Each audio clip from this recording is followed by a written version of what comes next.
donut shape here, as it is represented in this painting, is related to the shape that I often show in this flat two-dimensional shorthand as like this, which is the 4-vortex shape. So, what is the interrelationship of these two shapes, this one to this one? And basically, we have one toroid donut that is rotating around another toroid donut. So I'm getting all into it here. Here you can see this donut shape, where this would be the donut hole, right? And this would be the solid cake of the donut. And that shape is created by the whirling and twirling motion of a nice, lovely sphere of energy. And as it begins to whirl around in this direction, let's show you. This is the same sphere, but it's now just in a different position. It has whirled around, and as it does, it creates this lovely vortex shape, okay? And I think that's something that can be easily visualized and has been experienced by many people in reality. So we achieve this shape by adding another dimension. Here we have two perfect circles that exist only in the land of pure lines. And what is special about circles is that there's only one little point that coincides with these two lines. And it is by connecting up those little points that we make this lovely vortex shape. So we have created this vortex shape by whirling it around in one direction, but what happens when we begin to whirl it around in this dimension? So essentially what we have is,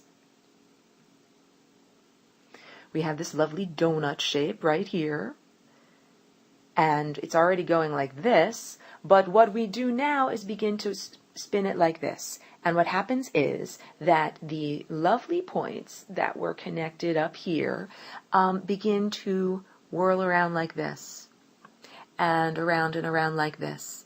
And what that creates is a perpendicular whirling and twirling, I like to call it an apple core shape, but this twin vortex shape is now created.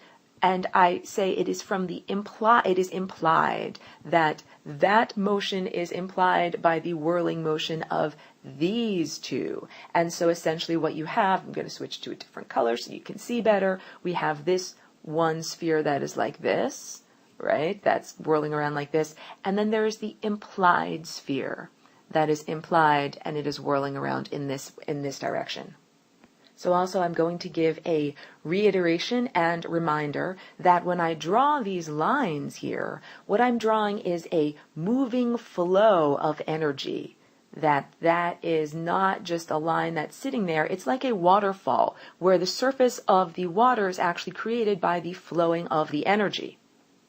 And a reminder that when I draw this is a flat representation of a sphere, and that the sphere not only has energy that is flowing around in this direction, the sphere itself is rotating in this direction. So instead of getting this flat simplification, we actually get a shape that is, I'm going to try to draw this properly, more like this, okay? With the energy traveling like this, down here, and down here. And then, of course, circulating back upward. And I spoke in yesterday's lesson about how the circulation is not quite as simple as I am drawing it, but again, I have not drawn it correctly. But what you end up getting is a shape that is much more like this.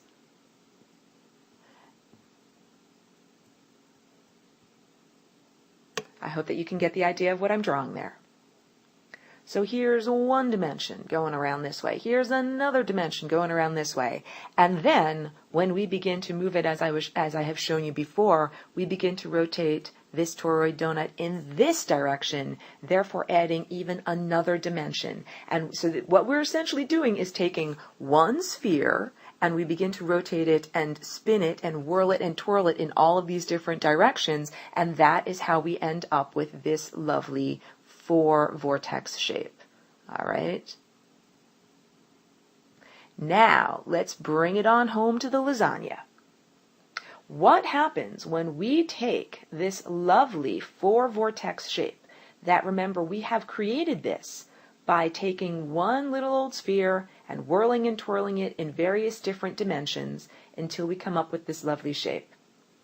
What happens if we then take this shape and we begin to vibrate it in yet another direction, changing my color so you can see, vibrating it over here and then back over to there. That adds another dimension, and when we do that, we end up with the flying rainbow lasagna shape. Okay, I'm going to go through this for people who have not necessarily been exposed to the idea of the flying rainbow lasagna.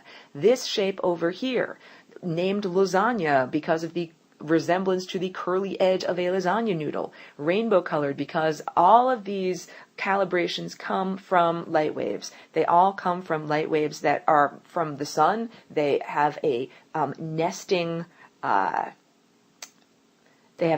pattern that I did not create or invent. That is part of the language of color, shape, and form of the universe. And the flying rainbow lasagna is another chapter or another way of saying something using that interdimensional, transdimensional, metadimensional language of color, shape, and form.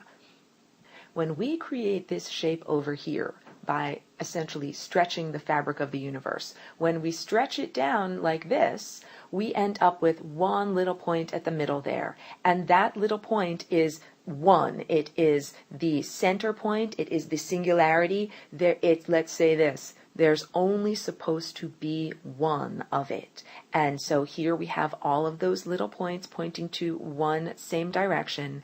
And when you look at the flying rainbow lasagna, you say, but wait, there's a violet point down there, and there's a violet point up there. And that seems to be not allowed according to the very grammar of the universe with these colors, light waves, and shapes, what's allowed to be said. But that is not true, because you are indeed allowed to make a flying rainbow lasagna. And that is because what we are doing is adding another dimension. We are not making two separate violet points. We are actually making one violet point jump up and down so quickly that it is as if it is in two places at the same time. Now I want to talk a little bit about the idea of infinite vibration, the idea that infinity can be created within a finite space, that you can have this much room and you can have these two sections, and that by jumping back and forth, vibrating energy back and forth between those two places, that this can be an infinite pattern, even if it is within a finite space. And there's several versions of this in mathematics. One very well-known one is the Sierpinski triangle, where you take a triangle, and then you divide up that triangle, and then you divide up that triangle, and it goes tinier, tinier, tinier into infinity. So that within the finite bounds of this lovely triangle over here, you can have an infinite number of triangles inside of there. Now, this perfect frictionless system that is required to make this infinite vibration is created through the use or employed by or created by the behavior of coherent beams of light. So we have these beautiful light waves that are only moving in perfect harmony, and they are only moving in this two-dimensional plane, and they move without creating any friction, and they move without entropy. So they just continue onward perfectly, perfectly, perfectly, perfectly, perfectly.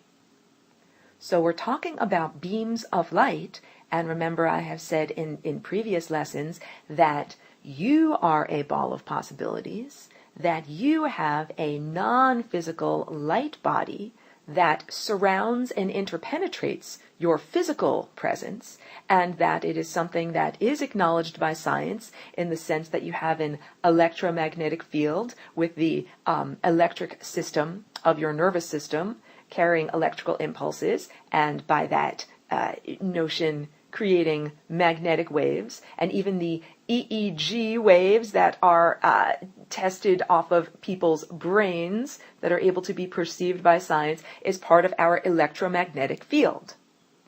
And we create that infinite momentum when all of these light organs, just like we have physical organs, are vibrating in perfect harmony